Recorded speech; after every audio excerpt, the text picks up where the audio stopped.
Welcome to I Love This Thing So Fricking Much, a podcast about passion. My name is Sophie Katz, and today I'm joined by Rob McWolf, a writer and storyteller. Welcome to the show, Rob. Well, lovely to be here. Welcome to have you. So, here's how this works. Rob will have 3 minutes to talk about something that he loves. This can be a person, place, thing, concept, activity, anything he wants. Our only requirement is that he loves it wholeheartedly and wants to tell us why. Are you ready, Rob? Ready as I'm ever going to be. Good. Got my timer here. Now, what do you love so fricking much?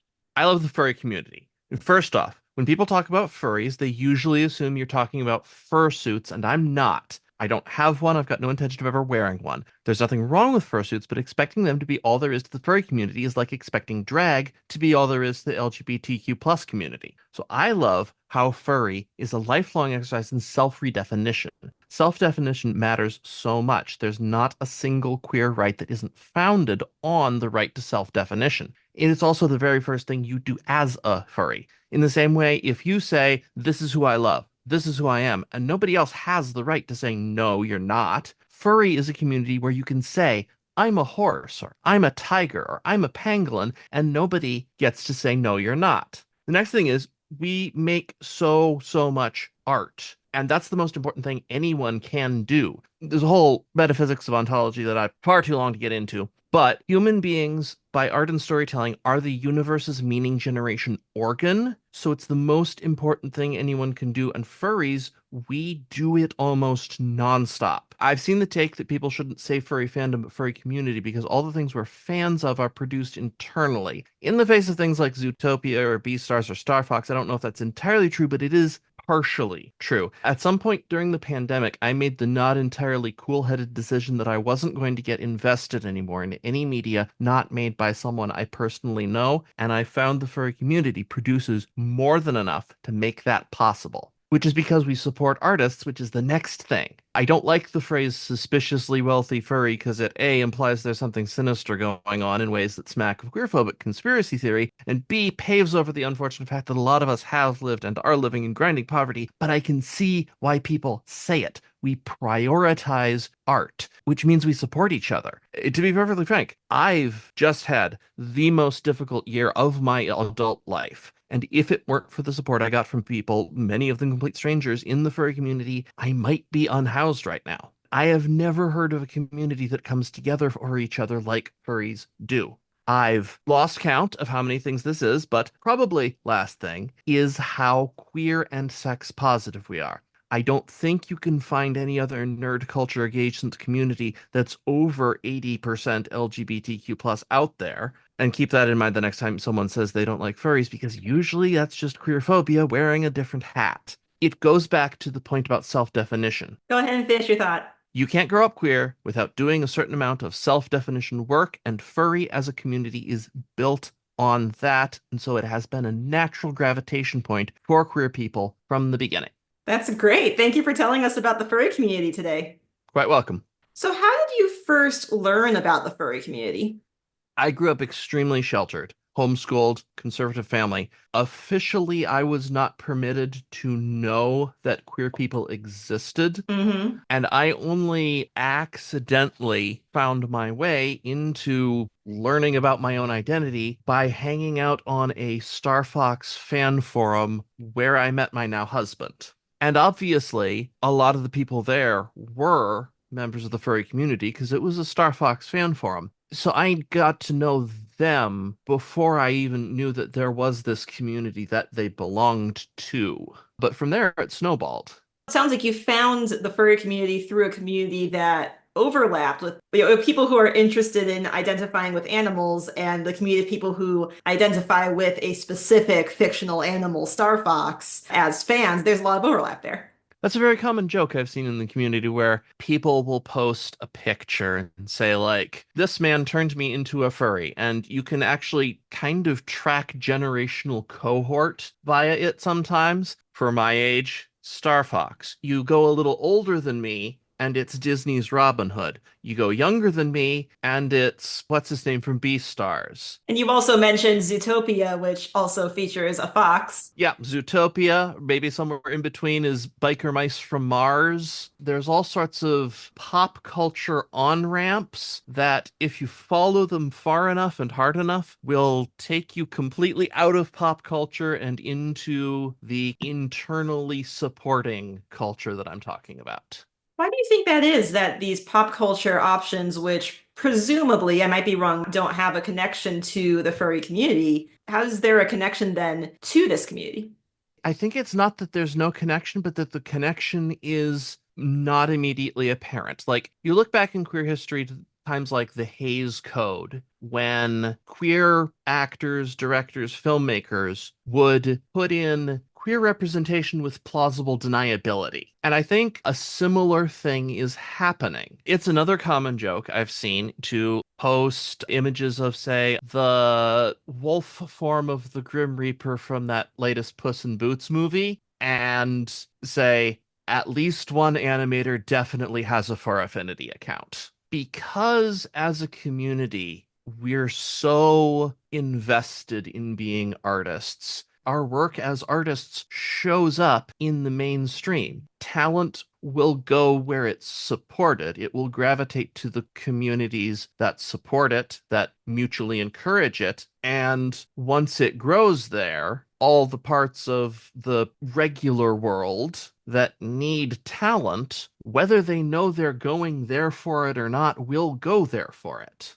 It seems to me that this is the part of our society where it is quote unquote okay or even approved of to draw animals and identify with animals is in the context of children's animated features. And it sounds like the furry community is saying, well, why isn't it okay elsewhere? Why do I need to be drawing for family movies in order to draw animal people? Why can't I do that other times? Why can't I support artists who do that other times? And why can't I continue to play pretend and identify with these animals other times as well? Yeah, I think that is an element. Yeah, that's certainly a point of conflict that's happened historically many times. Like, you go back to J.R.R. Tolkien when he first released The Hobbit and Lord of the Rings.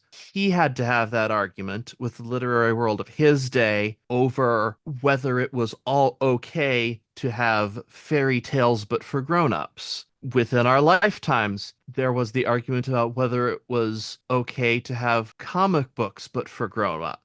And then again, comic book movies but for grown-ups. So there's always that you are supposed to have not been interested in this anymore fight that keeps happening, and subcultures that keep emerging to challenge that, which I guess goes back to the point about the right to self-definition. Mhm. If I say this is how I am, then there isn't anyone who has the right to say, no, you aren't that way.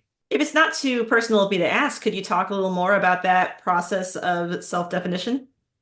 That's difficult because it's not necessarily too personal, but I think for me, it's too intuitive and automatic. I don't know if I could tell you why I gravitated to Werewolf Hitchhiker as what I feel like is the truest expression of me. Maybe in the same way that I don't think I could explain why I'm gay. I just am. This is just the me that was always going to emerge at some point, provided I had the opportunities and the space to figure that out about myself. You ask that question to 50 different furries, you'll get 51 different answers. You've said a few times now, like words like supportive and positive to describe this community, which makes it seem like this is a place where the why doesn't matter, or it only matters as much as it matters to you personally. This is who you are. Therefore, you have people that you can hang out with who say, yeah, sure, that's who you are. Great. It's almost more that, like, it doesn't occur to anyone to ask the question because by the time you're in the community, everyone already has asked and answered the question. It is, I think, an extremely supportive and accepting community. And part of that is just lessons learned. Like, I know when I was first figuring myself out, it turned out the furry community was at the time kind of the only internet community in which it was considered all right. to not be straight. Hmm. I think that's part of it, but I think it's also just part of like, if you're going to try to gatekeep people over this, why are you here in the first place? And if that's a fight you want to have in the furry community, then that is a fight you are never going to stop having because you're never going to get past it. Is there anything that you don't like about the furry community? And if so, how do you handle that? There can be a lot of disingenuous interpersonal infighting. There's a very unfortunate tendency to find someone that you don't get along with and decide that therefore everyone else in the community has to dislike that person too. I've seen an unfortunate tendency to like try to manufacture harassment campaigns against people you don't like or that you feel have done something that you disapprove of. And a lot of those I've seen have been in bad faith, which both hurts people who don't deserve it and also makes it more difficult to actually isolate bad actors from the community for the community's own safety because someone's already cried wolf about these issues. And partly that's just an effect of it being a very online community. We do a lot of communication on furry specific websites or social media like Blue Sky or Telegram. There's a lot of furries on Telegram. And so the kinds of bad acting that get rewarded on those platforms find traction in the furry community. I do think I've seen the community as a whole starting to build up an inoculation to that kind of behavior. It's no longer gaining the kind of traction it did even a year ago, but social patterns exist for a reason. So I guess if this counts as a pitch to check out the furry community, then that's my caution about it. Do you have any favorite examples of furry art or artists that you recommend people check out? Oh, absolutely. Safe for work or not? How about you give a couple who are and a couple who aren't, and just specify which are which? Sure. Safe for work, I would say Circles is a graphic novel by Steve Domansky, Andrew French, and Scott Fabianic. I definitely check that out. I check out the Post Self Cycle by Madison Scott Clary. And I think I'd check out House Pets by Rick Griffin, which is available online, but is also available in book form. As far as not safe for work goes, I'd check out a visual novel called The Smoke Room by the Goodnight Fellowship, the Fire Bearers book series by Ryan Campbell. I'd check out the Nos Saga, those are fantasy novels by Joaquin Baldwin, and Rafts by Utunu. That's Utunu. Rob, thank you so much for telling us about something you love today. Well, thank you very much for having me. It was a pleasure. And thank you, our listeners, for tuning in today. If you would like to learn more about the furry community or our guest Rob, you can find his social media information in the episode description, including a link to his podcast, The Voice of Dog. And if you have something you love so freaking much you want to tell me all about it, consider this your invitation to join the show. I Love This Thing So Freaking Much is a production of Through the Window Media. This episode was directed and edited by Sophie A. Katz. You can find us at Through the Window on Facebook, Instagram, Blue Sky, and Tumblr. That is THROU the Window at all those social media sites. Be good to yourself, be kind to each other, and you'll hear from us again soon.